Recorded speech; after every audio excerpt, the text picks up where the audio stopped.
ದೇವರ ಅತಿ ಪರಿಶುದ್ಧವಾದ ನಾಮಕ್ಕೆ ಮಹಿಮೆ ಉಂಟಾಗಲಿ. Amen. Praise the lord. Okay, ಕಳೆದ ಕ್ಲಾಸ್ಗಳಲ್ಲಿ ನಾವು ದೇವರು ನಮ್ಮೊಂದಿಗೆ ಮಾತನಾಡುವ ವಾಕ್ಯಕ್ಕೆ ನಮ್ಮ ಪ್ರತಿಕ್ರಿಯೆಗಳು ಹೇಗಿರಬೇಕು ಅನ್ನೋದನ್ನ ನಾವು ಧ್ಯಾನಿಸ್ತಾ ಇದ್ದವು. ದೇವರು ನಮ್ಮೊಂದಿಗೆ ಮಾತಾಡ್ತಾರೆ, ಪ್ರತಿ ಬಾರಿ ಮಾತಾಡ್ತಾರೆ, ಪ್ರತಿ ದಿನ ಮಾತಾಡ್ತಾರೆ, ಪ್ರತಿಯೊಬ್ಬ ವ್ಯಕ್ತಿಗಳೊಂದಿಗೂ ಮಾತಾಡ್ತಾರೆ. ಎಚ್ಚರಿಕೆಯ ಸಂದೇಶ ಇರ್ಬೋದು, ಆಶೀರ್ವಾದದ ಸಂದೇಶ ಇರ್ಬೋದು, ಎಲ್ಲವನ್ನ ಅವರು ನೀಡ್ತಾ ಹೋಗ್ತಾರೆ.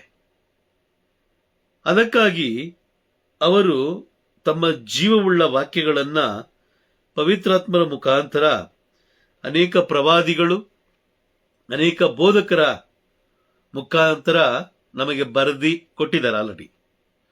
ಹಾಗಾಗಿ ಆ ವಾಕ್ಯಗಳನ್ನ ನಾವು ಧ್ಯಾನಿಸಬೇಕು, ಆಲಿಸಬೇಕು ಹಾಗೂ ಧ್ಯಾನಿಸಬೇಕು. Price the lord. ಮೊದಲನೇದಾಗಿ ವಾಕ್ಯವನ್ನ ನಾವು ಆಲಿಸುವಾಗ ಆ ವಾಕ್ಯಗಳನ್ನು ನಾವು ಸ್ವೀಕಾರ ಮಾಡಿಕೊಳ್ಬೇಕು. ಎರಡನೇದಾಗಿ ಆ ವಾಕ್ಯಗಳಲ್ಲಿ ನಾವು ವಿಶ್ವಾಸ ಇಡಬೇಕು, ಆ ವಾಕ್ಯಗಳನ್ನು ನಾವು ವಿಶ್ವಾಸಿಸಬೇಕು. ಮೂರನೇದಾಗಿ ಆ ವಾಕ್ಯಗಳಿಗೆ ನಾವು ಭಯಪಟ್ಟು ಜೀವಿಸಬೇಕು.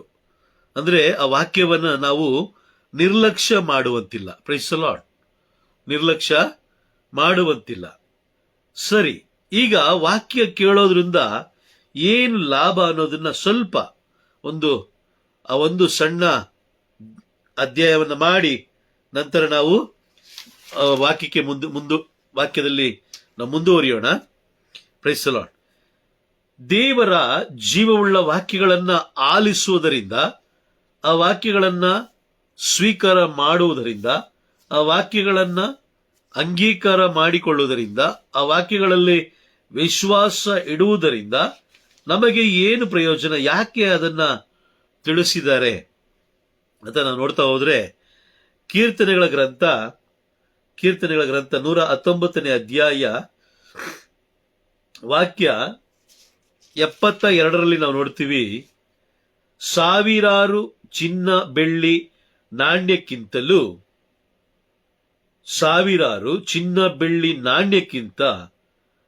ಪ್ರಭುವಿನ ಬಾಯಿಂದ ಬಂದ ಧರ್ಮಶಾಸ್ತ್ರ ಅತಿ ಶ್ರೇಷ್ಠವಾದುದು. ಆಮೆನ್. ಸಾವಿರಾರು ಚಿನ್ನ ಬೆಳ್ಳಿ ನಾಣ್ಯಕ್ಕಿಂತ ಪ್ರಭುವಿನ ಬಾಯಿಂದ ಬಂದಂತಹ ವಾಕ್ಯಗಳು ಅಂದ್ರೆ ಧರ್ಮಶಾಸ್ತ್ರ ಅತಿ ಶ್ರೇಷ್ಠವಾದುದು. ಅದೇ ರೀತಿ ಕೀರ್ತನೆಗಳ ಗ್ರಂಥ 119ನೇ ಅಧ್ಯಾಯ ವಾಕ್ಯ 127ರಲ್ಲಿ ಚಿನ್ನ ಅಪರಂಜಿಗಿಂತಲೂ ಪ್ರಿಯವಾದುದು ಪ್ರಭುವಿನ ಆಜ್ಞೆಗಳು ನಮಗೆ. Praise the Lord. ಏನಕ್ಕೆ ಅಂತ ಹೇಳಿದ್ರೆ ನಾವೆಲ್ಲರೂ ಆಶೀರ್ವಾದದ ಮಕ್ಕಳಾಗಿರಬೇಕು ಅನ್ನೋದು ದೇವರು ಬಯಸ್ತಾರೆ. ನಾವೆಲ್ಲರೂ ಆಶೀರ್ವಾದದ ಮಕ್ಕಳಾಗಿರಬೇಕು. Praise the lord. ಕೀರ್ತನೆಗಳ ಗ್ರಂಥ 119ನೇ ಅಧ್ಯಾಯ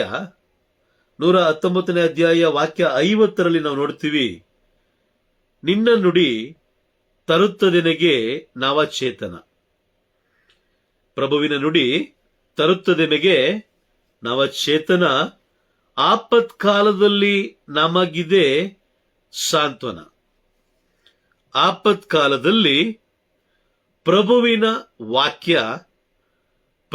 ವಾಕ್ಯ ಅದು ನಮಗೆ ಸಾಂತ್ವನವನ್ನ ನೀಡುತ್ತದೆ. Praise the Lord. ಏಕೆ ಅಂತ ಹೇಳಿದ್ರೆ ಈ ಲೋಕದಲ್ಲಿ ಯಾರೂ ನೀಡದ ಶಾಂತಿ, ಸಮಾಧಾನ ಹಾಗೂ ಸಾಂತ್ವನ ದೇವರ ಜೀವವುಳ್ಳ ವಾಕ್ಯಗಳು ನಮಗೆ ನೀಡುತ್ತೆ. ದೇವರ ಜೀವವುಳ್ಳ ವಾಕ್ಯಗಳು ನಮಗೆ ನೀಡುತ್ತೆ. Praise the lord. ನೋಡಿ, ಕೀರ್ತನೆಗಳ ಗ್ರಂಥ 119ನೇ ಅಧ್ಯಾಯ ವಾಕ್ಯ 1ರಲ್ಲಿ ನಾವು ಓದ್ತೀವಿ. ವಾಕ್ಯ 1ರಲ್ಲಿ ನಾವು ಓದಬೇಕಾದ್ರೆ ಪ್ರಭುವಿನ ಜೀವವುಳ್ಳ ವಾಕ್ಯಗಳು ನಮ್ಮನ್ನ ದೋಷರಹಿತ ಮಾರ್ಗದಲ್ಲಿ ನಮ್ಮನ್ನ ಮುನ್ನಡೆಸುತ್ತೆ. ದೋಷರಹಿತ ಮಾರ್ಗದಲ್ಲಿ, ದೋಷವಿಲ್ಲದ ಮಾರ್ಗದಲ್ಲಿ ಅವರ ಜೀವವುಳ್ಳ ವಾಕ್ಯಗಳು ನಮ್ಮನ್ನ ಮುನ್ನಡೆಸುತ್ತೆ. Praise the lord. ಸೊ ಅದಕ್ಕೋಸ್ಕರನೇ ವಾಕ್ಯಗಳನ್ನು ನಾವು ಮೊದಲು ಆಲಿಸಬೇಕು, ನಂತರ ಅದನ್ನ ಸ್ವೀಕರಿಸಬೇಕು. ನಂತರ ಆ ವಾಕ್ಯಗಳಲ್ಲಿ ವಿಶ್ವಾಸ ಇಡಬೇಕು. ನಂತರ ಆ ವಾಕ್ಯಗಳು ಮಾತನಾಡುವಂತಹ ಒಂದೊಂದು ವಾಕ್ಯಗಳಲ್ಲಿ ನಾವು ಭಯಪಟ್ಟು ನಾವು ಜೀವಿಸಬೇಕು. Price the lord. ಅದಾದ ಮೇಲೆ ನಮ್ಮ ಕುಟುಂಬದಲ್ಲಿ ಇರುವಂತಹ ಯುವಕ ಯುವತಿಯರು ಹಾಗೂ ನಮ್ಮ ಧರ್ಮ ಕೇಂದ್ರದಲ್ಲಿ ಇರುವಂತಹ ಯುವಕ ಯುವತಿಯರು, ನಮ್ಮ ಧರ್ಮ ಸಭೆಯಲ್ಲಿ ಇರುವಂತಹ ಯುವಕ ಯುವತಿಯರು, ಭಾರತ ದೇಶದಲ್ಲಿರುವಂತಹ ಹಾಗೂ ಇಡೀ ಲೋಕದಲ್ಲಿರುವಂತಹ ಎಲ್ಲ ಯುವಕ ಯುವತಿಯರು ಅತಿ ಪರಿಶುದ್ಧವಾದ ಜೀವನ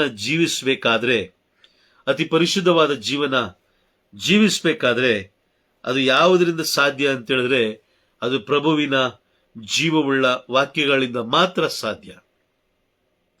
ಕೀರ್ತನೆಗಳ ಗ್ರಂಥ 119ನೇ ಅಧ್ಯಾಯ ವಾಕ್ಯ 9ರಲ್ಲಿ ಹೀಗೆ ಬರೆಯಲ್ಪಟ್ಟಿದೆ, ನಡತೆಯಲ್ಲಿ ಶುದ್ಧವಿರಲು ಯುವಜನಕ್ಕೆ ಹೇಗೆ ಸಾಧ್ಯ? ಅಲ್ಲಿ ದಾವೀದ ರಾಜ ಪ್ರಶ್ನೆಯನ್ನು ಹಾಕ್ತಾರೆ, ನಂತರ ಅದಕ್ಕೆ ಸದುತ್ತರವನ್ನು ಕೂಡ ಅಲ್ಲಿ ಬರೆದಿಟ್ಟಿದ್ದಾರೆ ಪವಿತ್ರಾತ್ಮರು. ನಡತೆಯಲ್ಲಿ ಶುದ್ಧವಿರಲು ಯುವಜನಗೆ ಹೇಗೆ ಸಾಧ್ಯ? ನೋಡಿ, ಈ ದಿನಗಳಲ್ಲಿ ನಮ್ಮ ಧರ್ಮ ಕೇಂದ್ರಗಳಲ್ಲಿರ್ಬೋದು ಅಥವಾ ನಮ್ಮ ಕುಟುಂಬಗಳಲ್ಲಿರ್ಬೋದು, ನಮ್ಮ ಅಕ್ಕಪಕ್ಕದ ಕುಟುಂಬಗಳಲ್ಲಿ ಅಥವಾ ನಮ್ಮ ಊರಿನಲ್ಲಿರ್ಬೋದು ಅಥವಾ ನಮ್ಮ ಕರ್ನಾಟಕ ರಾಜ್ಯ ಇರ್ಬೋದು ಅಥವಾ ಭಾರತ ದೇಶ ಇರ್ಬೋದು, ಇಲ್ಲಿರುವಂತಹ ಯುವಕರು ಅವರ ನಡತೆಯಲ್ಲಿ ಅಶುದ್ಧವಾಗಿ ಜೀವಿಸಲು ಅತಿ ಮುಖ್ಯವಾದ ಕಾರಣ ಏನಂತ ಹೇಳಿದ್ರೆ ಅವರು ಪ್ರಭುವಿನ ಆ ವಾಕ್ಯಗಳಿಂದ ಬೇರ್ಪಟ್ಟಿರೋದು. ಪ್ರಭುವಿನ ವಾಕ್ಯಗಳಿಂದ ಬೇರ್ಪಟ್ಟ ಕಾರಣ ಏನಕ್ಕೆ ಅಂತ ಹೇಳಿದ್ರೆ ಪ್ರಭುವಿನ ವಾಕ್ಯವನ್ನು ನಾವು ಆಲಿಸುವಾಗ, ಪ್ರಭುವಿನ ವಾಕ್ಯವನ್ನು ನಾವು ಧ್ಯಾನಿಸುವಾಗ, ಕೀರ್ತನೆಗಳ ಗ್ರಂಥ 119ನೇ ಅಧ್ಯಾಯ ವಾಕ್ಯ 1 ಹೇಳುತ್ತೆ, ದೋಷರಹಿತ ಮಾರ್ಗದಲ್ಲಿ ಅದು ನಮ್ಮನ್ನು ಮುನ್ನಡೆಸುತ್ತೆ. ಆಮೇಲೆ ದೋಷರಹಿತ ಮಾರ್ಗದಲ್ಲಿ ಅದು ನಮ್ಮನ್ನು ಮುನ್ನಡೆಸುತ್ತೆ. ದೇವರ ಜೀವವುಳ್ಳ ವಾಕ್ಯಗಳು ನಮ್ಮನ್ನ ದೋಷರಹಿತ ಮಾರ್ಗದಲ್ಲಿ ನಮ್ಮನ್ನು ಮುನ್ನಡೆಸುತ್ತೆ.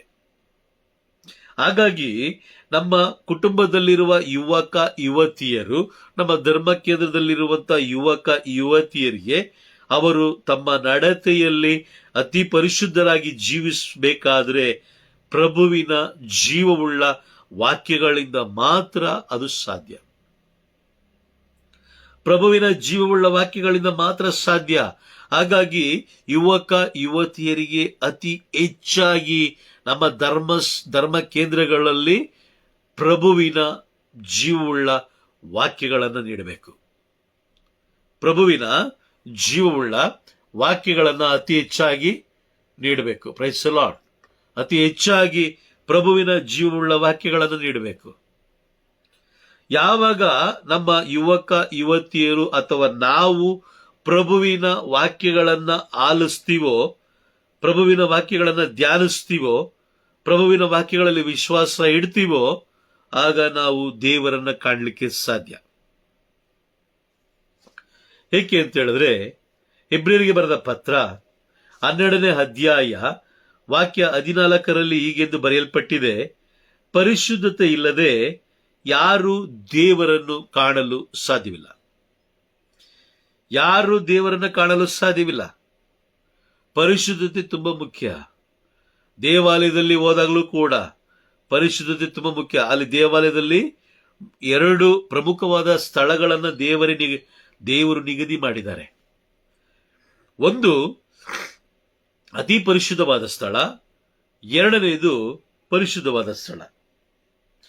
ದೇವರು ನೆಲೆಸಿರುವಂತಹ ಸ್ಥಳ ಅಂದ್ರೆ ಬಲಿಪೀಠ ಇದೆಯಲ್ಲ, ಅದು ಅತಿ ಪರಿಶುದ್ಧವಾದ ಸ್ಥಳ. ನಾವು ಜನರು ನಿಂತುಕೊಳ್ಳುವಂಥದ್ದು ಪರಿಶುದ್ಧವಾದ ಸ್ಥಳ. ಹಾಗಾಗಿ ದೇವಾಲಯದಲ್ಲಿ ದೇವರು ವಾಕ್ಯಗಳ ಮುಖಾಂತರ, ಕೀರ್ತನೆಗಳ ಮುಖಾಂತರ, ವ್ಯಕ್ತಿಗಳ ಮುಖಾಂತರ, ಯಾಜಕರ ಮುಖಾಂತರ ಅಥವಾ ಬೋಧಕರ ಮುಖಾಂತರ ಅಥವಾ ಕನ್ಯಾಸ್ತ್ರೀಗಳ ಮುಖಾಂತರ ಯಾವುದೋ ಒಂದು ರೀತಿಯಲ್ಲಿ ಅವರು ನಮಗೆ ಎಚ್ಚರಿಕೆಯನ್ನು ನೀಡ್ತಾರೆ. ಮುಂದೆ ಏನ್ ನಡೆಯುತ್ತೆ ಅನ್ನೋದನ್ನ ಅವರು ಎಚ್ಚರಿಕೆ ನೀಡ್ತಾರೆ. Praise the Lord. ಅವರು ಎಚ್ಚರಿಕೆ ನೀಡಬೇಕಾದ್ರೆ ಅದನ್ನ ಕಿವಿಯುಳ್ಳವನು ಕೇಳಿಸಿಕೊಂಡಾಗ ಮಾತ್ರ ಆ ಎಚ್ಚರಿಕೆ ಅವನಿಗೆ ಕೇಳಿಸುತ್ತೆ. ಇಲ್ಲ ಅಂತ ಹೇಳಿದ್ರೆ ಕೇಳಿಸೋದಿಲ್ಲ. Praise the lord. ಕೇಳಿಸೋದಿಲ್ಲ. ಯಾವಾಗ ನಾವು ದೇವರ ಜೀವವುಳ್ಳ ವಾಕ್ಯಗಳನ್ನು ನಾವು ಧ್ಯಾನಿಸ್ತೀವೋ, ಆಲಿಸ್ತೀವೋ, ಆಗ ಆ ಜೀವವುಳ್ಳ ವಾಕ್ಯಗಳು ನಮ್ಮ ಜೀವನದಲ್ಲಿ ಅನೇಕ ಮಾರ್ಪಾಡುಗಳನ್ನ ತರುತ್ತೆ. ಅನೇಕ ಮಾರ್ಪಾಡುಗಳು. ಉದಾಹರಣೆಗೆ ಲೂಕನು ಬರೆದ ಶುಭ ಸಂದೇಶದಲ್ಲಿ ಒಂದು ಘಟನೆ ನಡೆಯುತ್ತೆ, ನಮಗೆಲ್ಲ ಚೆನ್ನಾಗಿ ಗೊತ್ತಿದೆ. ಅಲ್ಲಿ 19ನೇ ಅಧ್ಯಾಯದಲ್ಲಿ ಜೆರಿಕೋವಿನ ಜಕ್ಕಾಯ, ಅಲ್ಲಿ ಜೆರಿಕೋವಿನ ಜಕ್ಕಾಯನನ್ನು ನಾವು ನೋಡಬೇಕಾದ್ರೆ ಅಲ್ಲಿ ಇದ್ದಂತ ಊರಿನಲ್ಲಿದ್ದಂತ ಜನರು ಆತನನ್ನ ಯಾವ ರೀತಿ ಕರೀತಾರೆ ಅಂತ ಹೇಳಿದ್ರೆ, ಆತನನ್ನ ಇವನು ಪಾಪಿ ಎಂದು ಕರೀತಾರೆ. ಅವನನ್ನ ಪಾಪಿ, ಅವನು ಪಾಪದ ಮನುಷ್ಯ. Praise the lord.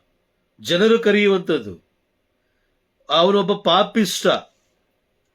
19ನೇ ಅಧ್ಯಾಯ 7ನೇ ವಾಕ್ಯದಲ್ಲಿ ನಾವು ನೋಡ್ತೀವಿ, ಯೇಸು ಪಾಪಿಷ್ಟನ ಮನೆಗೆ ಅತಿಥಿಯಾಗಿ ಹೋಗುತ್ತಿದ್ದಾರಲ್ಲ, ಒಬ್ಬ ಪಾಪಿಷ್ಟನ ಮನೆಗೆ. Praise the Lord.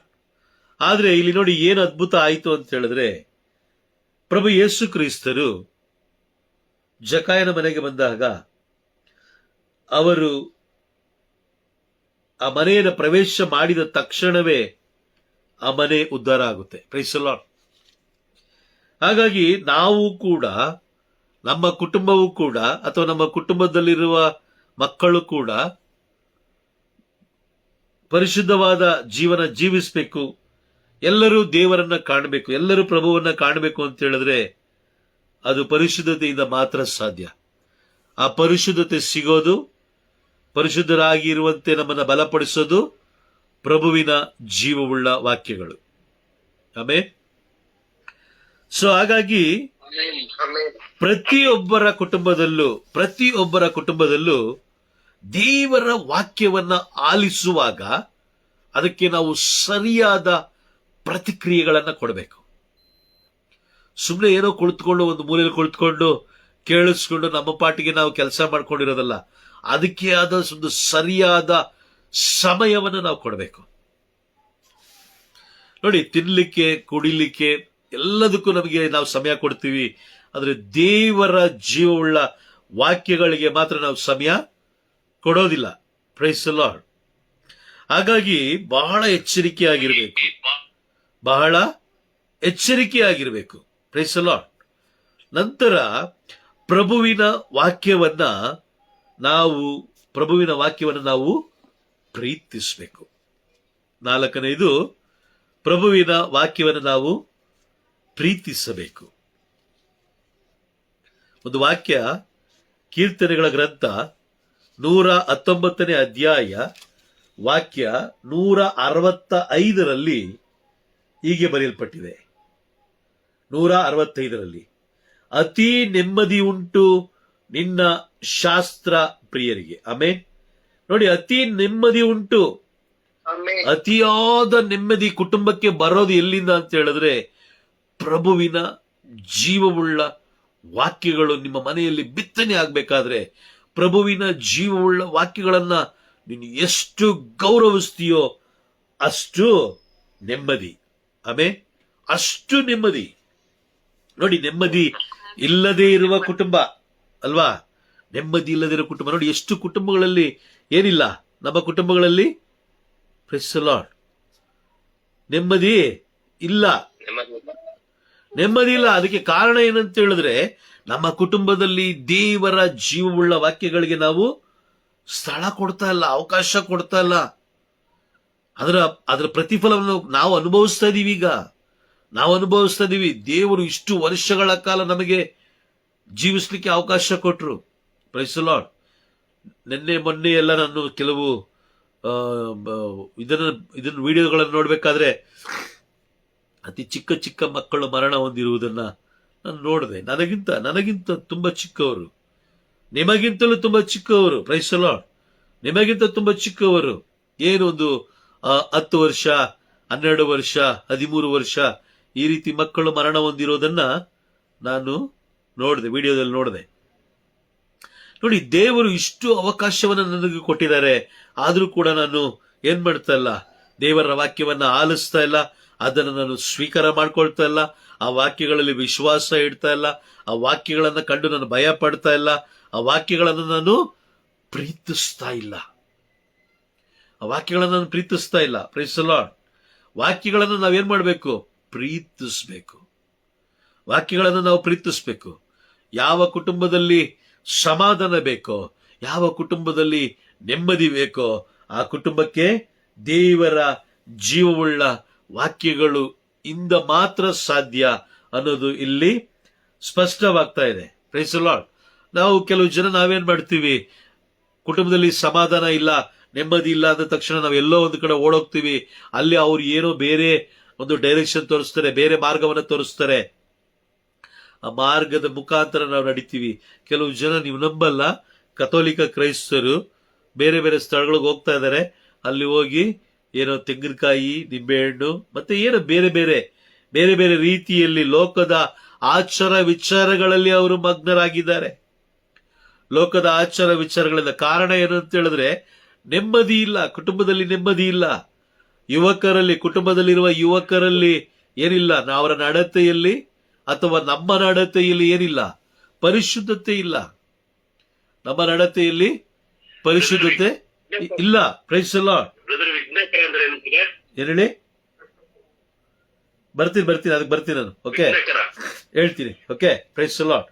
ಕುಟುಂಬದಲ್ಲಿ ಏನಿಲ್ಲ, ನೆಮ್ಮದಿ ಇಲ್ಲ, ಕುಟುಂಬದಲ್ಲಿ ಸಮಾಧಾನ ಇಲ್ಲ.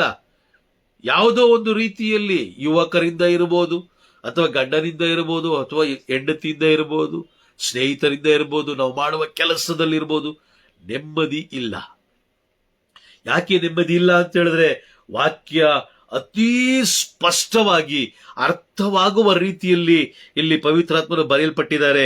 ಕೀರ್ತನೆಗಳ ಗ್ರಂಥ 119ನೇ ಅಧ್ಯಾಯ 165ನೇ ವಾಕ್ಯದಲ್ಲಿ, ಅತೀ ನೆಮ್ಮದಿ ಉಂಟು ನಿನ್ನ ಶಾಸ್ತ್ರ ಪ್ರಿಯರಿಗೆ. ಅತೀ ನೆಮ್ಮದಿ, ನೆಮ್ಮದಿಯಲ್ಲ, ಅತೀ ನೆಮ್ಮದಿ. Praise the Lord. ಅತೀ ನೆಮ್ಮದಿ ಉಂಟು. ಅದನ್ನ ಅರಿತುಕೊಳ್ಳದಂತ ಕ್ರೈಸ್ತರು ಏನ್ ಮಾಡ್ತಾ ಇದ್ದಾರೆ, ಈ ದಿನಗಳಲ್ಲಿ ವ್ಯಕ್ತಿಗಳನ್ನ ಆರಾಧಿಸೋದು, ವಸ್ತುಗಳನ್ನ ಆರಾಧಿಸೋದು, ಮತ್ತೆ ಕೆಲವು ಸ್ಥಳಗಳಿಗೆ ಹೋಗುವಂಥದ್ದು. ಕೆಲವು ಸ್ಥಳಗಳಿಗೆ ಇವರು ಓಡ್ತಾರೆ. Praise the lord. ಅಲ್ಲೋದ್ರೆ ನೆಮ್ಮದಿ ಇದೆ ಅಂತ ಇವ್ರು ಅನ್ಕೊಳ್ತಾರೆ, ಆದ್ರೆ ನೆಮ್ಮದಿ ಇಲ್ಲ. ಅತಿಯಾದ ನೆಮ್ಮದಿ ಇರೋದು ಪ್ರಭುವಿನ ಜೀವವುಳ್ಳ ವಾಕ್ಯಗಳಲ್ಲಿ. ಆ ಜೀವವುಳ್ಳ ವಾಕ್ಯಗಳು ನಮ್ಮ ಕೈಯಲ್ಲೇ ಇದೆ. ನಾವು ಮನಸ್ಸು ಮಾಡಿದ್ರೆ ನಮ್ಮ ಕುಟುಂಬದಲ್ಲಿ ಅತಿಯಾದ ನೆಮ್ಮದಿಯನ್ನು ನಾವು ಸೃಷ್ಟಿ ಮಾಡಬಹುದು. ಆಮೇಲೆ ಅತಿಯಾದ ನೆಮ್ಮದಿಯನ್ನು ನಾವು ಸೃಷ್ಟಿ ಮಾಡಬಹುದು. Praise the Lord. ಹಾಗಾಗಿ ಇಲ್ಲಿ ವಾಕ್ಯ ಹೇಳ್ತಾ ಇದೆ, ವಿಘ್ನಕರವಾದದ್ದೇನು ಇರೋದು ಅಂತವರಿಗೆ. ವಿಘ್ನಕರ ಅಂದ್ರೆ ಏನು? ಅಡೆತಡೆಗಳು, ಬಂಧನಗಳು. Praise the lord. ವಿಘ್ನಕರ ಅಂತ ಹೇಳಿದ್ರೆ ಬಂಧನಗಳು, ಅಡೆತಡೆಗಳು, ಅಹಿತಕರ ಘಟನೆಗಳು, ಇದ್ಯಾವುದು ಇರೋದಿಲ್ಲ, ಇದ್ಯಾವುದು ಇರೋದಿಲ್ಲ. Praise the lord. ನೋಡಿ, ಲಾಸರ ಅಂದ್ರೆ ಮಾರ್ತಳ ಮನೆಗೆ ಪ್ರಭು ಯೇಸು ಕ್ರಿಸ್ತರು ಬರ್ತಾರೆ. ಲೂಕನು ಬರೆದ ಶುಭ ಸಂದೇಶ ಅಂದ್ರೆ ವಿಘ್ನಕರ ಹೇಗೆ ಅಲ್ಲಿ ಸಂಭವಿಸಿದಾಗ ಪ್ರಭು ಯೇಸು ಕ್ರಿಸ್ತರು ಬರ್ತಾರೆ ಅನ್ನೋದನ್ನ ನಾವಿಲ್ಲಿ ಗಮನಿಸಬಹುದು. ಲೂಕನು ಬರೆದ ಶುಭ ಸಂದೇಶ 10ನೇ ಅಧ್ಯಾಯ ವಾಕ್ಯ 38ರಿಂದ ವಾಕ್ಯ 41 ತನಕ ನಾವು ಓದಬೇಕಾದ್ರೆ, ಅಲ್ಲಿ ಆ ಇರುವಂತ ವಾಕ್ಯಗಳಲ್ಲಿ 38ರಿಂದ 41 ತನಕ ಇರುವಂತ ವಾಕ್ಯಗಳಲ್ಲಿ ಪ್ರಭು ಯೇಸು ಕ್ರಿಸ್ತರನ್ನ ಮಾರ್ತಳು ಅವರ ಮನೆಗೆ ಕರೀತಾರೆ. ಮಾರ್ತ ಆಹ್ವಾನವನ್ನು ನೀಡುತ್ತಾರೆ. ಆಹ್ವಾನ ನೀಡಿದಾಗ ಪ್ರೈಸ್ ದಿ ಲಾರ್ಡ್ ಬರ್ತಾರೆ. ಪ್ರಭು ಯೇಸು ಕ್ರಿಸ್ತರು ಬರ್ತಾರೆ, ಮಾರ್ತಳ ಮನೆಗೆ ಬರ್ತಾರೆ. ಮಾರ್ತಳ ಮನೆಗೆ ಬಂದಾಗ ಅಲ್ಲಿ ಅವಳ ತಂಗಿಯೂ ಕೂಡ ಮರಿಯಳು. Praise the Lord. ಮರಿಯಳು ಏನ್ ಮಾಡ್ತಾಳೆ? ಪ್ರಭು ಯೇಸು ಕ್ರಿಸ್ತರು ಬಂದ ತಕ್ಷಣ ಓಡಿ ಬಂದು ಪ್ರಭು ಯೇಸು ಕ್ರಿಸ್ತರ ಪಾದದಲ್ಲಿ ಕುಳಿತುಕೊಂಡು ಅವರ ಬೋಧನೆಯನ್ನ ಆಲಿಸ್ತಾ ಇರ್ತಾಳೆ. ಅಂದ್ರೆ ಅವರ ಜೀವವುಳ್ಳ ವಾಕ್ಯಗಳನ್ನ ಆಲಿಸ್ತಾ ಇರ್ತಾಳೆ. ಅವರ ಜೀವವುಳ್ಳ ವಾಕ್ಯಗಳನ್ನ. ಇವತ್ತು ನಮ್ಮ ಕುಟುಂಬದಲ್ಲೂ ಕೂಡ ಎರಡು ರೀತಿಯಾದ ವ್ಯಕ್ತಿಗಳನ್ನು ನಾವಿಲ್ಲಿ ನೋಡಬಹುದು. ಎರಡು ರೀತಿಯಾದ ಸ್ವಭಾವಗಳನ್ನ ನಾವಿಲ್ಲಿ ಕಾಣಬಹುದು. ಎರಡು ರೀತಿಯಾದ ಸ್ವಭಾವಗಳು ನಮಗುಂಟು. ನೋಡಿ, ನಾವು ದೇವರ ಜೀವವುಳ್ಳ ವಾಕ್ಯಕ್ಕೆ ಮರಿಯಳಷ್ಟು ಮಹತ್ವ ಕೊಡ್ತಾ ಇದೀವ ಅಥವಾ ಮಾರ್ತಳಂತೆ ನಾವು ವರ್ತಿಸ್ತಾ ಇದೀವ? ಮಾರ್ತಳು ಪ್ರಭು ಯೇಸು ಕ್ರಿಸ್ತರನ್ನು ಮನೆಗೆ ಕರೆದು ಆಕೆ ಅಡಿಗೆ ಮಾಡಕ್ ಹೋಗ್ತಾಳೆ, ಅಂದ್ರೆ ಸೇವೆ ಮಾಡ್ಲಿಕ್ಕೆ. ಅದು ಒಂದು ರೀತಿಯಾದ ಸೇವೆನೆ, ಆದ್ರೆ ಇಲ್ಲಿ ವ್ಯತ್ಯಾಸ ಇಷ್ಟೇನೆ, ಪ್ರಭು ಯೇಸು ಕ್ರಿಸ್ತರಿಗೆ ಎಲ್ಲವೂ ಸಾಧ್ಯ. ಆದ್ರೆ ಇಲ್ಲಿ ಮಾರ್ತ ಏನ್ ಮಾಡ್ತಾ ಇದ್ದಾಳೆ? ಹೋಗಿ ಪ್ರಭುವಿಗೆ ಅಡಿಗೆ ರೆಡಿ ಮಾಡ್ತಾ ಇದ್ದಾಳೆ. ಆದ್ರೆ ಮರಿಯ ಆ ರೀತಿಯಲ್ಲ, ಪ್ರಭುವಿನ ಜೀವವುಳ್ಳ ವಾಕ್ಯಗಳನ್ನ ಆಕೆ ಧ್ಯಾನಿಸ್ಲಿಕ್ಕೆ ಕೂತ್ಕೊಂತಾಳೆ. Praise the lord. ಓಕೆ, ಇದಾದ ಮೇಲೆ ಇವರ ಕುಟುಂಬದಲ್ಲಿ ಲೂಕನು ಬರೆದ ಶುಭ ಸಂದೇಶ, ಲೂಕನು ಬರೆದ ಪ್ರೈಸ್ ದಿ ಲಾರ್ಡ್, ಇಲ್ಲ ಲೂಕ ಅಲ್ಲ, ಇದು ಯೋಹಾನನು ಬರೆದ ಶುಭ ಸಂದೇಶ 11ನೇ ಅಧ್ಯಾಯದಲ್ಲಿ ಲಾಸರ್ ಮರಣ ಹೊಂದುತ್ತಾರೆ. ಮರಣ ಆಗುತ್ತೆ. ಮರಣ ಆದ್ಮೇಲೆ ಪ್ರಭು ಯೇಸು ಕ್ರಿಸ್ತರು ಅವರ ಕುಟುಂಬಕ್ಕೆ ಬರ್ತಾರೆ. ಆ ಕುಟುಂಬಕ್ಕೆ ಬಂದು ಅಲ್ಲಿ ಲಾಸರನಿಗೆ ಮರುಜೀವವನ್ನು ನೀಡ್ತಾರೆ. ಏನಕ್ಕೆ ಈ ಮರುಜೀವವನ್ನು ನೀಡಿದ್ರು ಅಂತ ನಾವು ನೋಡ್ತಾ ಹೋದ್ರೆ, ಅಲ್ಲಿ ಮರಿಯಳು ಬಿತ್ತನೆ ಮಾಡಿದಂತಹ, ಅವರ ಕುಟುಂಬದಲ್ಲಿ ಬಿತ್ತನೆ ಮಾಡಿದಂತಹ ಪ್ರಭುವಿನ ವಾಕ್ಯಗಳು, ಆಕೆ ಅಂಗೀಕಾರ ಮಾಡ್ಕೊಂಡ್ಲು, ಆಕೆ ರಿಸೀವ್ ಮಾಡ್ಕೊಂಡ್ಲು. ಪ್ರಭುವಿನ ವಾಕ್ಯವನ್ನ ಆಕೆ ಪ್ರೀತಿಸಿದ್ಲು, ಅತಿ ಹೆಚ್ಚಾಗಿ ಪ್ರೀತಿಸಿದ್ಲು. ಎಲ್ಲದಕ್ಕಿಂತಲೂ ಅತಿ ಹೆಚ್ಚಾದ ಮಹತ್ವವನ್ನ ಆಕೆ ನೀಡಿದ್ಲು. Price the lord. ನೋಡಿ, ಯಾವಾಗ್ಲೂ ಅಷ್ಟೇ ನಾವು ದೇವರ ಜೀವವುಳ್ಳ ವಾಕ್ಯಗಳಿಗೆ ಅಥವಾ ಪ್ರಭುವಿನ ಜೀವವುಳ್ಳ ವಾಕ್ಯಗಳಿಗೆ ನಾವು ಹೆಚ್ಚು ಮಹತ್ವ ಕೊಟ್ಟಷ್ಟು, ನಾವೆಷ್ಟು ಪ್ರೀತಿಸ್ತೀವೋ ಅಷ್ಟು ಪ್ರೀತಿಯನ್ನು ನಾವು ಹಿಂತಿರುಗಿ ಪಡ್ಕೊಳ್ತೀವಿ. Price the lord. ನೋಡಿ, ವಾಕ್ಯ ಓದೋಣ ಬೇಕಾದ್ರೆ ಜ್ಞಾನೋಕ್ತಿಗಳ ಗ್ರಂಥದಲ್ಲಿ 8ನೇ ಅಧ್ಯಾಯ 17ನೇ ವಾಕ್ಯದಲ್ಲಿ ಇಲ್ಲಿ ಬರೆಯಲ್ಪಟ್ಟಿದೆ, ನನ್ನನ್ನು ಪ್ರೀತಿಸುವವರನ್ನ ನಾನು ಪ್ರೀತಿಸುತ್ತೇನೆ. ನೋಡಿ, ನನ್ನನ್ನ ಪ್ರೀತಿಸುವವರನ್ನ ನಾನು ಪ್ರೀತಿಸುತ್ತೇನೆ, ಹಂಬಲಿಸಿ ಹುಡುಕುವವರು ನನ್ನನ್ನು ಕಂಡುಕೊಳ್ಳುತ್ತಾರೆ. Price the lord. ಬೈಬಲ್ ಅಲ್ಲಿ ಪ್ರಭುವಿನೊಂದಿಗೆ, ಅಂದ್ರೆ ಸರ್ವೇಶ್ವರ ಸ್ವಾಮಿಯ ಒಂದಿಗೆ ಮುಖಾಮುಖಿಯಾಗಿ ಮಾತನಾಡಿದ ಯಾರು ಅಂತ ಹೇಳಿದ್ರೆ ಮೋಶೆ. ಮುಖಾಮುಖಿಯಾಗಿ ಮಾತನಾಡಿದ್ರು ಎಂಬುದನ್ನು ಬರೆಯಲ್ಪಟ್ಟಿದೆ. ಮುಖಾಮುಖಿಯಾಗಿ ಅವರು ಮಾತಾಡಿದ್ರು ಅಂತ. ಆದ್ರೆ ಮುಖಾಮುಖಿಯಾಗಿ ಮಾತನಾಡಿದ್ರು, ಯಾವ ರೀತಿ ಮಾತಾಡಿದ್ರು ಅಂತ ಹೇಳಿದ್ರೆ ಅದು ಅವರ ಸ್ವರದಿಂದ, ಅವರ ವಾಕ್ಯ. ದೇವರು ಕಾಣಿಸ್ಲಿಲ್ಲ, ಸರ್ವೇಶ್ವರ ಸ್ವಾಮಿ ಕಾಣಿಸ್ಲಿಲ್ಲ, ಆದ್ರೆ ಅವರ ಸ್ವರದ ಮುಖಾಂತರ ಅವರು ಮುಖಾಮುಖಿಯಾಗಿ ಮಾತಾಡ್ತಾರೆ. ಮುಖಾಮುಖಿಯಾಗಿ ನೇರವಾಗಿ ಅವರು ಮಾತಾಡ್ತಾರೆ. ಈ ದಿನಗಳಲ್ಲಿ ನಮ್ಮೊಂದಿಗೂ ಕೂಡ ದೇವರು ಪ್ರತಿದಿನ ಮಾತಾಡ್ತಾ ಇದ್ದಾರೆ.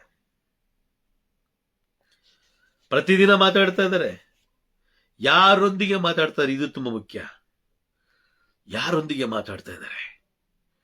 ಯಾರು ಪ್ರಭುವಿನ ವಾಕ್ಯಗಳನ್ನು ಆಲಿಸ್ಲಿಕ್ಕೆ ತವಕ ಪಡ್ತಾರೋ ಅವರೊಂದಿಗೆ ಮಾತನಾಡ್ತಾ ಇದ್ದಾರೆ. ಯಾರು ಪ್ರಭುವಿನ ವಾಕ್ಯಗಳನ್ನ ಆಲಿಸಿದ ಮೇಲೆ ಅದನ್ನ ಸ್ವೀಕಾರ ಮಾಡ್ಕೊಳ್ತಾ ಇದ್ದಾರೋ ಅವರೊಂದಿಗೆ ಮಾತನಾಡ್ತಾ ಇದ್ದಾರೆ. ಪ್ರಭುವಿನ ವಾಕ್ಯಗಳನ್ನ ಸ್ವೀಕಾರ ಮಾಡಿಕೊಂಡ ಮೇಲೆ ಆ ವಾಕ್ಯಗಳಲ್ಲಿ ಯಾರು ವಿಶ್ವಾಸ ಇಡ್ತಾರೋ, ಯಾರು ಭರವಸೆ ಇಡ್ತಾರೋ, ಯಾರು ನಂಬಿಕೆ ಇಡ್ತಾರೋ ಅವರೊಂದಿಗೆ ದೇವರು ಮಾತನಾಡ್ತಾ ಇದ್ದಾರೆ. ಪ್ರಭುವಿನ ವಾಕ್ಯಗಳನ್ನ ಆಲಿಸಿ ಅದನ್ನ ಧ್ಯಾನಿಸಿ ಭಯ ಪಡುವಂತಹ ಕುಟುಂಬಗಳೊಂದಿಗೆ, ಆ ವ್ಯಕ್ತಿಗಳೊಂದಿಗೆ ದೇವರು ಮಾತಾಡ್ತಾ ಇದ್ದಾರೆ. ಯಾವ ವ್ಯಕ್ತಿಗಳು ಪ್ರಭುವಿನ ವಾಕ್ಯಗಳನ್ನ ಪ್ರೀತಿ ಮಾಡ್ತಾರೋ ಅವರೊಂದಿಗೆ ದೇವರು ಮಾತನಾಡ್ತಾ ಇದ್ದಾರೆ. Praise the Lord. ಅವರೊಂದಿಗೆ ಮಾತಾಡ್ತಾ ಇದ್ದಾರೆ. ನಾವು ಅನ್ಕೊಳ್ತೀವಿ ದೇವರು ನಮ್ಮೊಂದಿಗೆ ಮಾತನಾಡ್ತಲ್ಲ ಅಂತ, ಆದ್ರೆ ದೇವರು ಮಾತಾಡ್ತಾ ಇದ್ದಾರೆ. ಪ್ರತಿ ಬಾರಿ ಮಾತಾಡ್ತಾ ಇದ್ದಾರೆ, ಪ್ರತಿ ಕ್ಷಣ ಮಾತಾಡ್ತಾ ಇದ್ದಾರೆ.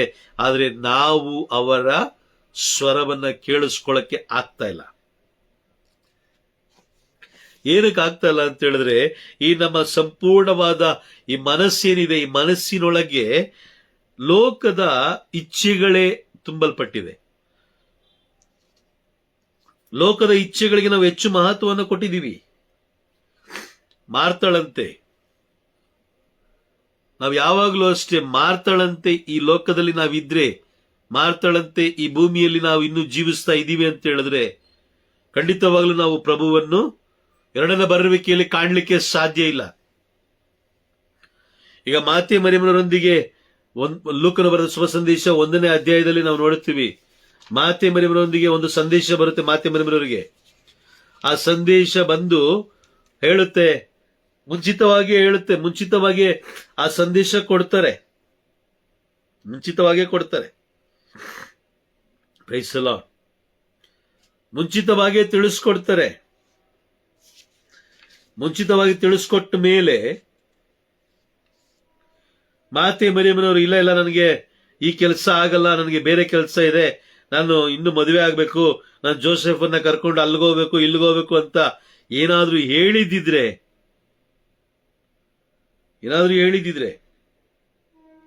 ಪ್ರೈಸ್ ದಿ ಲಾರ್ಡ್, ಇವತ್ತು ಮಾತೆ ಮರಿಯಮ್ಮನವರಿಗೆ ಒಂದು ಸ್ಥಾನವನ್ನ ದೇವರು ಕೊಡ್ತಾ ಇರಲಿಲ್ಲ. ಅವರು ಸಂಪೂರ್ಣವಾಗಿ ಅಂಗೀಕಾರ ಮಾಡಿಕೊಂಡ್ರು. ಯಾಕೆ ಅಂತ ಹೇಳಿದ್ರೆ, ನಾವು ಲೂಕನ ಬರೆದ ಶುಭ ಸಂದೇಶ 12ನೇ ಅಧ್ಯಾಯ ವಾಕ್ಯ 39ರಲ್ಲಿ ನಾವು ನೋಡ್ತೀವಿ, ಸರ್ವೇಶ್ವರನ ಧರ್ಮಶಾಸ್ತ್ರಕ್ಕನುಸಾರವಾಗಿ ಎಲ್ಲಾ ವಿಧಿಗಳನ್ನು ನೆರವೇರಿಸಿದ ಮೇಲೆ ಜೋಸೆಫ್ ಮತ್ತು ಮರಿಯಳು. ಅಂದ್ರೆ ಇದರ ಅರ್ಥ ಏನು? ಸರ್ವೇಶ್ವರ ಸ್ವಾಮಿಯ ಧರ್ಮಶಾಸ್ತ್ರದ ಎಲ್ಲಾ ವಿಧಿಗಳನ್ನ ಮಾತೆ ಮರಿಯಮ್ಮನವರು ಹಾಗೂ ಸಂತ ಜೋಸೆಫರು ಎಲ್ಲವನ್ನು ನೆರವೇರಿಸ್ತಾ ಇದ್ರು. ನೆರವೇರಿಸಲಿಕ್ಕೆ ಹೇಗೆ ಸಾಧ್ಯ? ವಾಕ್ಯಗಳನ್ನ ಆಲಿಸಿ ಅದನ್ನು ಸ್ವೀಕಾರ ಮಾಡಿಕೊಂಡು, ಆ ವಾಕ್ಯಗಳಲ್ಲಿ ವಿಶ್ವಾಸ ಇಟ್ಟು, ಭರವಸೆ ಇಟ್ಟು, ಆ ವಾಕ್ಯಗಳಲ್ಲಿ ಭಯಪಟ್ಟು, ಆ ವಾಕ್ಯಗಳನ್ನ ಪ್ರೀತಿಸಿ, ಪ್ರೈಸ್ ದಿ ಲಾರ್ಡ್, ಇಷ್ಟೆಲ್ಲ ಮಾಡಬೇಕು. ನಾವೇನ್ ಮಾಡ್ತೀವಿ? ವಾಕ್ಯವನ್ನ ಆಲಿಸ್ತೀವಿ, ನಂತರ ಅಲ್ಲಿಂದ ಅಲ್ಲಿಗೆ ಬಿಟ್ಟು ಓಡೋಗ್ತೀವಿ. Price the Lord. ಆ ವಾಕ್ಯವನ್ನ ಬಿಟ್ಟು ಓಡೋಗ್ತೀವಿ, ಅಥವಾ ಆ ವಾಕ್ಯವನ್ನ ಕೇಳಿಸಿದ್ರು ಕೇಳಿಸಿಕೊಳ್ಳದ ಹಾಗೆ, ಅಥವಾ ವಾಕ್ಯಕ್ಕೆ ವಿರುದ್ಧವಾದ ಒಂದು ಆಲೋಚನೆಯನ್ನು ನಾವು ಮಾಡ್ತೀವಿ. ವಾಕ್ಯಕ್ಕೆ ವಿರುದ್ಧವಾದ ಒಂದು ಆಲೋಚನೆ. ಕೆಲವು ಜನ ನೀವು ನೋಡಿಬೇಕಾದ್ರೆ ದೇವರ ವಾಕ್ಯ ಏನ್ ಹೇಳ್ತಾ ಇದೆಯೋ ಅದಕ್ಕೆ ವಿರುದ್ಧವಾದ ಒಂದು ವಾಕ್ಯವನ್ನ ಸಿದ್ಧತೆ ಮಾಡಿಟ್ಕೊಂಡಿರ್ತಾರೆ. Praise the lord. ನೋಡಿ, ಬೈಬಲ್ ಅಲ್ಲಿ ಬರೆಯಲ್ಪಟ್ಟಿದೆ, ಏನು ನೀನು ತಿನ್ಬೇಕು, ಏನು ತಿನ್ಬಾರದು, ಹೇಗೆ ಜೀವಿಸ್ಬೇಕು, ಹೇಗೆ ಜೀವಿಸಬಾರದು, ಎಲ್ಲವನ್ನ ಇಲ್ಲಿ ಬೈಬಲ್ ಅಲ್ಲಿ ಬರೆಯಲ್ಪಟ್ಟಿದೆ. ಆದ್ರೆ ಇವರೊಂದು ವಾಕ್ಯವನ್ನ ಸಿದ್ಧತೆ ಮಾಡಿಟ್ಕೊಂಡಿರ್ತಾರೆ. ಏನು? ಬಾಯೊಳಗಡೆ ಹೋಗುವುದು ಯಾವುದು ನಿನ್ನನ್ನ ಅಶುದ್ಧ ಮಾಡೋದಿಲ್ಲ. ಅಶುದ್ಧ ಮಾಡೋದಿಲ್ಲ ಅಂದ್ರೆ ಇವರ ಆಲೋಚನೆಗೆ ಬಂದಂತದ್ದು. ಮಾರ್ಕೆಟ್ನಲ್ಲಿ ಮಾರಾಟ ಮಾಡುವ ಎಲ್ಲ ಮಾಂಸವನ್ನು ನೀನು ತಿನ್ಬಹುದು. ನೋಡಿ, ಇವ್ರಿಗೆ ಬೇಕು, ಅದಕ್ಕೆ ಇವರೇ ಪ್ರಿಪೇರ್ ಆಗ್ತಾರೆ, ಇವರೇ ಸಿದ್ಧ ಮಾಡ್ಕೊಂತಾರೆ. ಹಳೆ ಒಡಂಬಡಿಕೆಯಲ್ಲಿ ಇದೆ ಏನ್ ಮಾಡ್ಬೇಕು ಏನ್ ಮಾಡಬಾರ್ದು ಅಂತ. ಆದ್ರೆ ಹೊಸ ಒಡಂಬಡಿಕೆಯಲ್ಲಿ ಇವರು ಅದನ್ನ ಮಾರ್ಪಡಿಸಿಕೊಳ್ತಾರೆ. ಮತ್ತಾಯನು ಬರೆದ ಶುಭ ಸಂದೇಶ 5ನೇ ಅಧ್ಯಾಯದಲ್ಲಿ ಯೇಸು ಸ್ವಾಮಿ ಸ್ಪಷ್ಟವಾಗಿ ಹೇಳ್ತಾರೆ, ನಾನು ಮೋಶೆಯ ಧರ್ಮಶಾಸ್ತ್ರವನ್ನಾಗಲಿ ಪ್ರವಾದಿಗಳ ಪ್ರವಾದನೆಗಳನ್ನಾಗಲಿ ರದ್ದು ಮಾಡಲು ಬಂದನೆಂದು ಭಾವಿಸಬೇಡಿ, ಬಂದನೆಂದು ತಿಳಿಯಬೇಡಿ. ರದ್ದು ಮಾಡಲು ಅಲ್ಲ, ಅವುಗಳನ್ನು ಸಿದ್ಧಿಗೆ ತರಲು ನಾನು ಬಂದಿದ್ದೇನೆ. ಭೂಮಿ ಆಕಾಶಗಳು ಉಳಿದಿರುವ ತನಕ ಎಲ್ಲ ಧರ್ಮಶಾಸ್ತ್ರ ನೆರವೇರುವುದೇ ಹೊರತು ಅದರಲ್ಲಿ ಒಂದು ಚಿಕ್ಕ ಅಕ್ಷರವಾಗಲಿ ಚುಕ್ಕಿಯಾಗಲಿ ನಿರರ್ಥಕವಾಗದೆಂದು ನಿಮಗೆ ಸತ್ಯವಾಗಿ ಹೇಳುತ್ತೇನೆಂದು ಪ್ರಭು ಯೇಸು ಕ್ರಿಸ್ತರೇ ನುಡಿದಿದ್ದಾರೆ.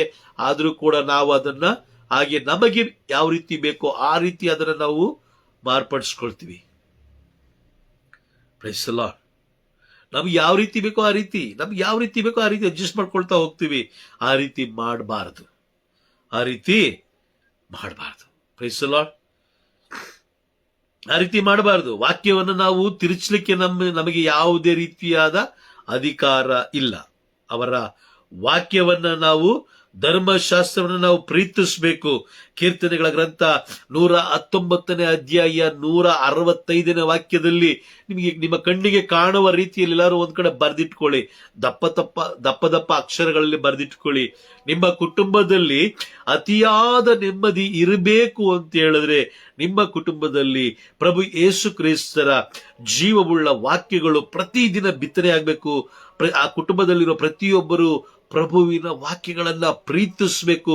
ಪ್ರತಿಯೊಬ್ಬರು ಪ್ರಭುವಿನ ವಾಕ್ಯಗಳನ್ನ ಆಲಿಸಿ ಆ ವಾಕ್ಯಗಳಲ್ಲಿ ವಿಶ್ವಾಸವಿಟ್ಟು ಆ ವಾಕ್ಯಗಳಲ್ಲಿ ಭಯಪಟ್ಟು ಜೀವಿಸುವ ಎಲ್ಲ ಕುಟುಂಬಗಳಲ್ಲೂ, ಪ್ರತಿಯೊಂದು ಕುಟುಂಬಗಳಲ್ಲೂ ಅತಿಯಾದ ನೆಮ್ಮದಿ ಇರುತ್ತೆ ಎಂದು ಬೈಬಲ್ ನಮಗೆ ತಿಳಿಸ್ತಾ ಇದೆ. ಆಮೆನ್.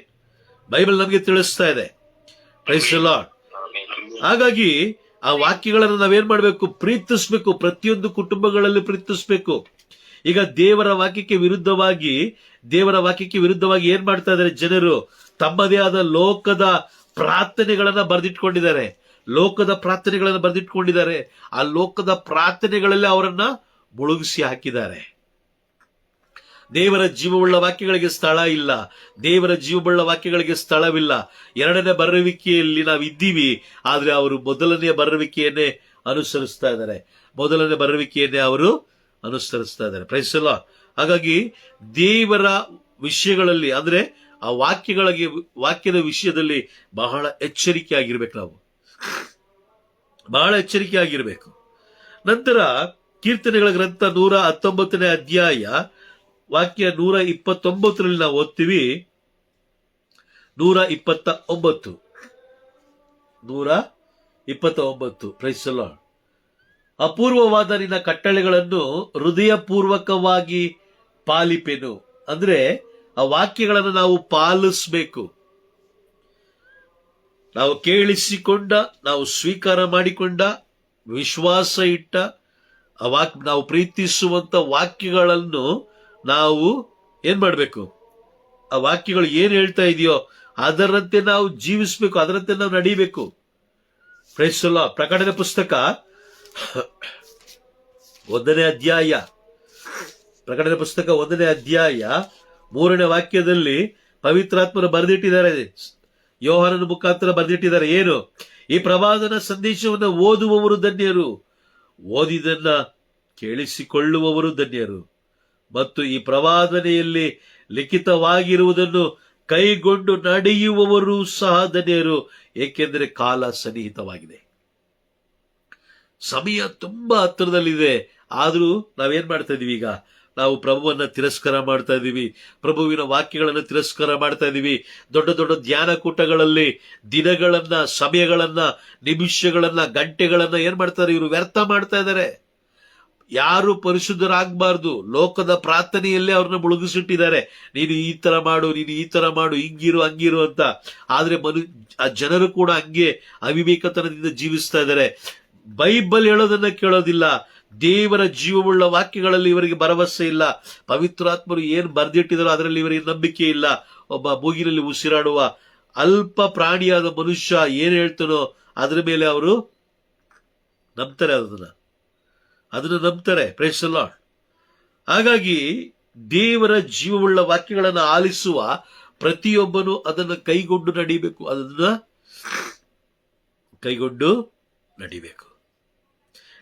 ನಡೆದಾಗ ನಮ್ಮ ಕುಟುಂಬದಲ್ಲಿ ಅತಿಯಾದ ನೆಮ್ಮದಿಯನ್ನ, ಶಾಂತಿ, ಸಮಾಧಾನವನ್ನ ದೇವರು ನಮಗೆ ದಯಪಾಲಿಸ್ತಾರೆ. ಯೋಹಾನನು ಬರೆದ ಶುಭ ಸಂದೇಶ 12ನೇ ಅಧ್ಯಾಯ ವಾಕ್ಯ 7ರಲ್ಲಿ ನಾವು ನೋಡ್ತೀವಿ. 15ನೇ ಅಧ್ಯಾಯ ವಾಕ್ಯ 7ರಲ್ಲಿ ನಾವು ನೋಡ್ತೀವಿ. 15ನೇ ಅಧ್ಯಾಯ ವಾಕ್ಯ 7ರಲ್ಲಿ, ನೀವು ನನ್ನಲ್ಲಿಯೂ ನನ್ನ ವಾಕ್ಯಗಳು ನಿಮ್ಮಲ್ಲಿ ನೆಲೆಗೊಂಡಿದ್ದರೆ ನೀವು ಏನು ಬೇಕಾದರೂ ಕೇಳಬಹುದು, ನಿಮಗದು ಸಿಗುವುದು. ನಿಮಗದು ಸಿಗುವುದು. ಹಾಗಾಗಿ ಇಲ್ಲಿ ವಾಕ್ಯ ಮುಂದುವರಿಸಿ ಹೇಳ್ತಾ ಇದೆ, ನೀವು ಸಮೃದ್ಧಿಯಾಗಿ ಫಲ ಕೊಟ್ಟು ನನ್ನ ಶಿಷ್ಯರಾಗಿ ಬೆಳಗುವುದರಿಂದಲೇ ನನ್ನ ಪಿತನ ಮಹಿಮೆ ಪ್ರಕಟವಾಗುವುದು. ನಾವು ತಂದೆಯಾದ ದೇವರ ನಾಮವನ್ನ ಮಹಿಮೆ ಪಡಿಸಬೇಕು ಅಂತ ಹೇಳಿದ್ರೆ ಪ್ರಭು ಯೇಸು ಕ್ರಿಸ್ತರ ಜೀವವುಳ್ಳ ವಾಕ್ಯಗಳು ನಮ್ಮಲ್ಲಿ ಇದ್ದಾಗ ಮಾತ್ರ. ಈಗ ಮದರ್ ತೆರೆಸಾ ಅವರನ್ನು ನೋಡಿ ಏನ್ ಹೇಳಿದ್ರು? ಇವರು ಕ್ರಿಶ್ಚಿಯನ್ ಅಂತ ಹೇಳಿದ್ರು. ಮದರ್ ತೆರೆಸೋರನ್ನು ನೋಡಿ ಕ್ರಿಶ್ಚಿಯನ್ ಅಂತ ಹೇಳಿದ್ರು. Praise the Lord. ಒಂದು ಸತ್ಯ ತಿಳ್ಕೊಳ್ಳಿ, ದೇವಾಲಯದ ಒಳಗಡೆ ಬರುವಂತ ಎಲ್ಲರೂ ಕ್ರೈಸ್ತರಲ್ಲ. ದೇವಾಲಯದ ಒಳಗಡೆ ಬರುವಂತವರು ಎಲ್ಲರೂ ಕ್ರೈಸ್ತರಲ್ಲ. ದೇವಾಲಯ ಒಳಗಡೆ ಪ್ರವೇಶ ಮಾಡಿದವರು, ಪರಮಪ್ರಸಾದವನ್ನು ತಗೊಳ್ಳೋರು ಎಲ್ಲರೂ ಕ್ರೈಸ್ತರಾಗ್ಲಿಕ್ಕೆ ಸಾಧ್ಯನೇ ಇಲ್ಲ.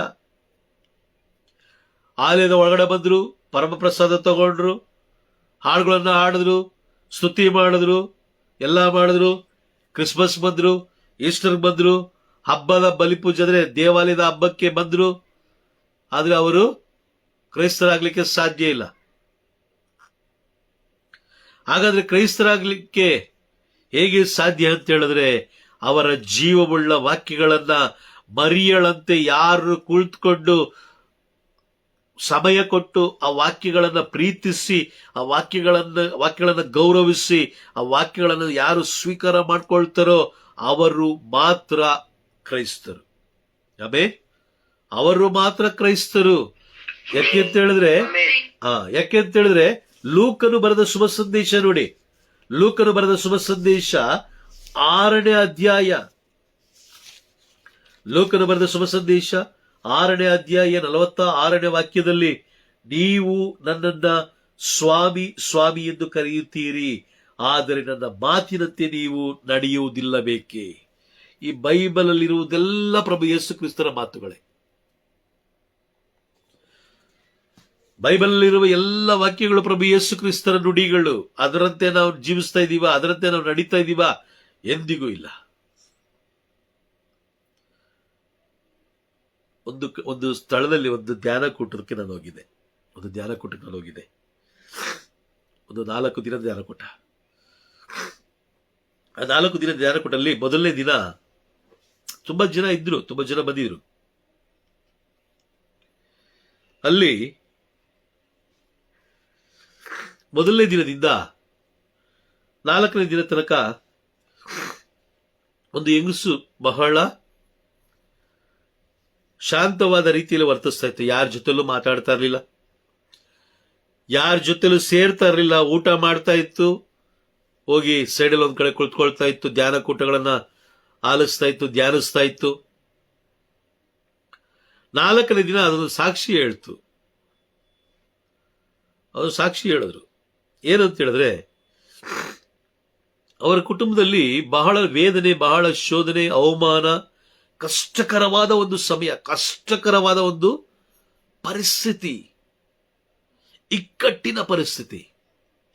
ಆ ಇಕ್ಕಟ್ಟಿನ ಪರಿಸ್ಥಿತಿಯಲ್ಲಿ ಪ್ರತಿದಿನ ಅವರ ಕುಟುಂಬದಲ್ಲಿ ನಡೆಯುತ್ತಿದ್ದಂಥ ಜಗಳ, ಅವರ ಕುಟುಂಬದಲ್ಲಿ ನಡೆಯುತ್ತಿದ್ದಂಥ ಅವಮಾನ, ಒಡೆದಾಟಗಳು, ಬಡದಾಟಗಳು, ಹೊಲಸು ಮಾತುಗಳು, ಕೆಟ್ಟ ಕೆಟ್ಟ ನುಡಿಗಳು, ಮನಸ್ಸಿಗೆ ನೋವುಂಟು ಮಾಡುವಂತ ಮಾತುಗಳು, ಇವೆಲ್ಲವನ್ನ ಆಲಿಸಿ ಆಲಿಸಿ ಆಲಿಸಿ ಆಕೆಗೆ ಬಹಳ ಮನನೊಂದು ಆಕೆ ಆಲೋಚನೆ ಬಂದದ್ದು ಏನು ಅಂತ ಹೇಳಿದ್ರೆ, ನಾವು ಏನಾದ್ರೂ ಮಾಡಿಕೊಂಡು ಮರಣ ಹೊಂದ್ಕೊಳ್ಳೋಣ, ಮರಣ ಆಗೋಗ್ಲಿ. ಆದ್ರೆ ಆ ಸಮಯದಲ್ಲಿ ಯಾರೋ ಹೇಳೋದಂತೆ, ಧ್ಯಾನಕೂಟ ಪ್ರಾರಂಭ ಆಗಿದೆ, ಹೋಗಂಗಿದ್ರೆ ಹೋಗಿ ಬಂದ್ಬಿಡಿ ಅಂತ. ಸರಿ, ಮನೇಲಿದ್ರೆ ಮತ್ತೆ ಅದೇ ಜಗಳ, ಅದೇ ವೇದನೆ, ಅದೇ ಅವಮಾನ, ಅದೇ ಸಾಲಗಾರರು, ಅದೇ ರೋಗ, ಕುಟುಂಬದಲ್ಲಿ ನೆಮ್ಮದಿ ಇಲ್ಲ, ಸಮಾಧಾನ ಇಲ್ಲ. ಆ ಹೆಂಗಸು ಧ್ಯಾನಕೂಟಕ್ಕೆ ಬಂದು, ಸರಿ ಒಂದು ವಾರ ನಾವು ಇದ್ದು ಬರೋಣ, ನೋಡೋಣ ಏನಾಗುತ್ತೋ ನೋಡೋಣ ಅಂತ ಹೇಳಿ ಒಂದು ವಾರ ಅದು ಒಂದು ವಾರ ಅಂದ್ರೆ 4 ದಿನ. ಮೊದಲನೇ ದಿನದಿಂದ ಪ್ರಾರಂಭ ಆದಾಗ ಆಕೆ ಬಹಳ ಒಂದು ಯೋಚನೆಯಲ್ಲಿ ಕುಳಿತಿದ್ರು. ಅದ್ರ 4ನೇ ದಿನ ಸಾಕ್ಷಿ ಕೊಡ್ತಾರೆ. ಆಕೆ ಹೇಳ್ತಾರೆ, ನನ್ನಲ್ಲಿ ಇಷ್ಟು ದಿನಗಳ ಕಾಲ ಸೈತಾನ ಬಿತ್ತನೆ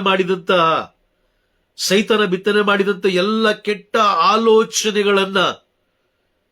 ಆಲೋಚನೆಗಳನ್ನ ದೇವರು ಅವರ ಪರಿಶುದ್ಧವಾದ ಜೀವವುಳ್ಳ ವಾಕ್ಯಗಳಿಂದ ಆ ಎಲ್ಲ ಕೆಟ್ಟ ಬಿತ್ತನೆಗಳನ್ನ, ಕೆಟ್ಟ ಫಲಗಳನ್ನ ಸಂಪೂರ್ಣವಾಗಿ ನಾಶ ಮಾಡಿದರೆ. ಈಗ ನಾನು ಮನೆಗೆ ಹೋಗ್ತಾ ಇದ್ದೀನಿ, ಮನೆಗೆ ಹೋಗಿ ನನಗೆ ಬಂದಿರುವ ಎಲ್ಲಾ ಶಿಲುಬೆಯನ್ನು ನಾನು ಜಯಿಸ್ತೀನಿ, ಎಲ್ಲ ಕಷ್ಟವನ್ನು ನಾನು ಎದುರಿಸ್ತೀನಿ. Price the lord. ನೋಡಿ, ದೇವರ ಜೀವವುಳ್ಳ ಆಕೆಯ ಮೇಲೆ ಯಾರು ತಲೆಯ ಮೇಲೆ ಕೈ ಇಟ್ಟು ಪ್ರಾರ್ಥನೆ ಮಾಡಲಿಲ್ಲ, ಯಾರು ಆಕೆಯ ಸಮಸ್ಯೆಗಳನ್ನ ಕೇಳಲಿಲ್ಲ, ಯಾರು ಆಕೆಯೊಂದಿಗೆ ಮಾತನಾಡಲಿಲ್ಲ. ಏನೂ ಇಲ್ಲ. ಆಕೆ ಬಹಳ ಗಂಭೀರವಾಗಿ, ಬಹಳ ಜಾಗರೂಕತೆಯಿಂದ, ಅದಕ್ಕೆ ನಾನು ಪ್ರತಿ ಬಾರಿ ಹೇಳ್ತಾ ಇರ್ತೀನಿ, ಬಹಳ ಜಾಗರೂಕತೆಯಿಂದ ವಾಕ್ಯಗಳನ್ನ ಓದ್ರಿ, ಬಹಳ ಜಾಗರೂಕತೆಯಿಂದ ವಾಕ್ಯಗಳನ್ನ ಆಲಿಸ್ರಿ. ದೇವರು ನಿಮ್ಮೊಂದಿಗೆ ಮಾತನಾಡುವಾಗ ನೋಟ್ಸ್ ಮಾಡ್ಕೊಳ್ಳಿ, ಅಸಡ್ಡೆ ಮಾಡಬೇಡಿ. ಯಾಕಂದ್ರೆ ಈಗ ಮಾತನಾಡಿದ ದೇವರ ಎಷ್ಟೋ ಜೀವವುಳ್ಳ ವಾಕ್ಯಗಳನ್ನ ಸೈತನ ತೆಗೆದಾಕಿದ್ದಾನೆ. ಎಲ್ಲ ತೆಗೆದಾಕಿದ್ದಾನೆ. ನಮ್ಗೆಲ್ಲ ಎಷ್ಟು ಗಾಡಿ ಓಡಿಸ್ಬೇಕಾದ್ರೆ ಎಷ್ಟೋ ಆಲೋಚನೆ ಬರುತ್ತೆ, ಒಂದು 2 ಸೆಕೆಂಡ್ ಅಲ್ಲಿ ಅದಿರೋದಿಲ್ಲ. ಹಾಗಾಗಿ ಬಹಳ ಎಚ್ಚರಿಕೆಯಾಗಿರ್ಬೇಕು. ವಾಕ್ಯಗಳನ್ನ, ದೇವರ ಜೀವವುಳ್ಳ ವಾಕ್ಯಗಳನ್ನ ನಾವು ಅತಿ ಹೆಚ್ಚಾಗಿ ಪ್ರೀತಿಸಬೇಕು. ಪ್ರೀತಿಸುವಾಗ ಅತಿ ನೆಮ್ಮದಿಯನ್ನು ನಮ್ಮ ಕುಟುಂಬದಲ್ಲಿ ನಾವು ಪಡ್ಕೊಳ್ತೀವಿ.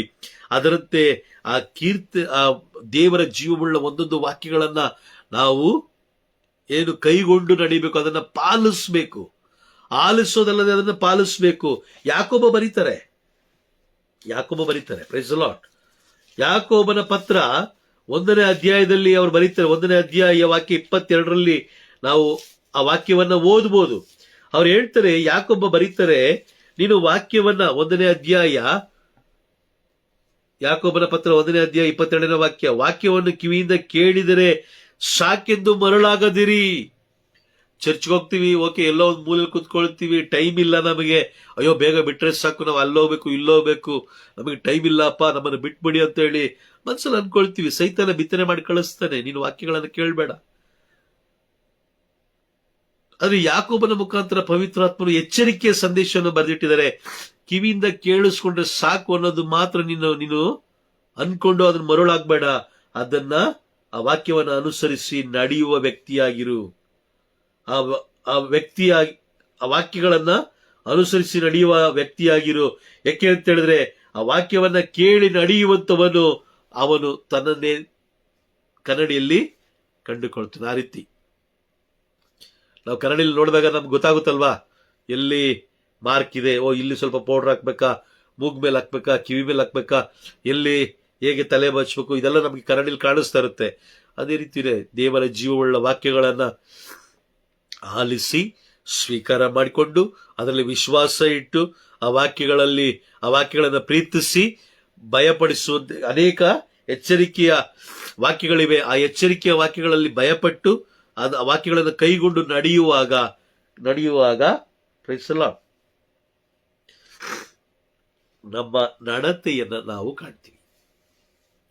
ನಮ್ಮ ನಡತೆಯನ್ನು ನಾವು ಸರಿ ಮಾಡ್ಕೊಳ್ಬಹುದು. Praise the Lord. ಹಾಗಾಗಿ ಬಹಳ ಎಚ್ಚರಿಕೆಯಾಗಿರಬೇಕು. ದೇವರ ಜೀವವುಳ್ಳ ವಾಕ್ಯಗಳಿಂದ ಮಾತ್ರ ನಾವು ದೇವರ ರಾಜ್ಯ ಸೇರ್ಲಿಕ್ಕೆ ಸಾಧ್ಯ.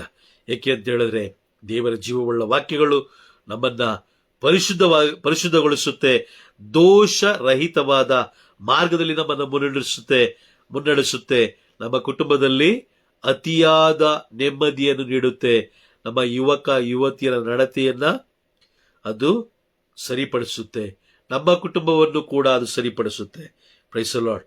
ಹಾಗಾಗಿ ಯಾವಾಗ ಮರಿಯಳು ತನ್ನ ಕುಟುಂಬದಲ್ಲಿ ಅತಿ ಹೆಚ್ಚು ಮಹತ್ವವನ್ನ ಪ್ರಭುವಿನ ವಾಕ್ಯಕ್ಕೆ ಕೊಟ್ಟಾಗ, ಪ್ರಭುವಿನ ನುಡಿಗಳಿಗೆ ಕೊಟ್ಟಾಗ, ಮೃತ ಹೊಂದಿದ ಲಾಜರನಿಗೆ ಪ್ರಭು ಯೇಸು ಕ್ರಿಸ್ತರು ಮರುಜೀವ ಕೊಟ್ಟು ಅವರ ಕುಟುಂಬದಲ್ಲಿ ಅದ್ಭುತವನ್ನ ಮಾಡ್ತಾರೆ. Praise the Lord. ಯಾವ ಕುಟುಂಬ ಪ್ರಭುವಿನ ವಾಕ್ಯಗಳಿಗೆ ಹೆಚ್ಚು ಮಹತ್ವ ಕೊಡುತ್ತೋ ಆ ಕುಟುಂಬದಲ್ಲಿ ಅನೇಕ ಅದ್ಭುತಗಳನ್ನು ಅವರು ಕಾಣ್ತಾರೆ. Amen. Praise the Lord. Praise the lord. Okay, ನಾವು ಕ್ಲಾಸ್ ಮುಗಿಸೋಣ. ದೇವರ ನಾಮಕ್ಕೆ ಮಹಿಮೆ ಉಂಟಾಗಲಿ.